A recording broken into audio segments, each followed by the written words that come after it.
Middlesbrough was founded 150 years ago to make iron and steel.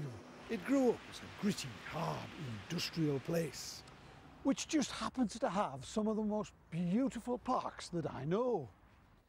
This is Albert Park, which was opened in 1868. It's a classic Victorian park, neat and elegant, with formal paths and long avenues of trees. It seems to be a bit slow, but all around the park there are timely reminders of the town's iron origins.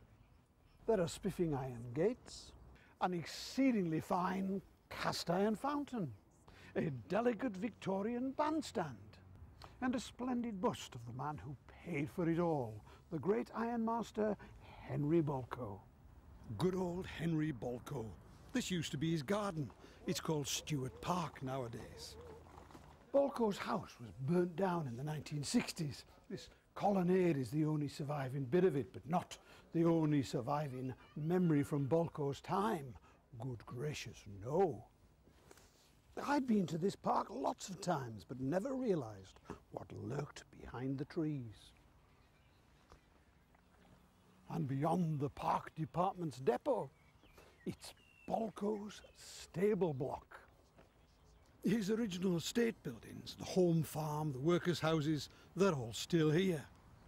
Bolko was a German. He came to England as a young man, but he ended up as an English country gent. And these buildings could not be more typically English. They're pretty and picturesque with their multicoloured and polychrome brickwork.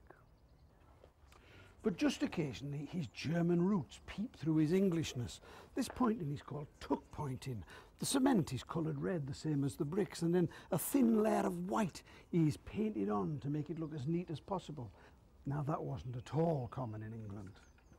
And round the corner this gable end looks a bit more like Hansel and Gretel than Little Bo Peep. This has always been hidden from most visitors, but soon it's going to be turned into cafes and performance spaces and fun. It's going to be brought back to life.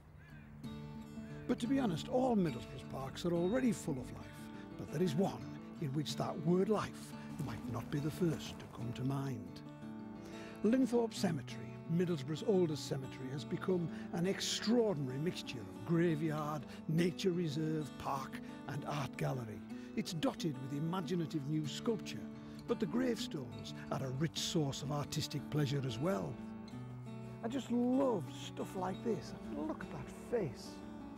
This is a beautiful place, but despite the fact that there's an estimated 120,000 people buried here, you don't need to worry, because as far as I can tell, there's just one corpse.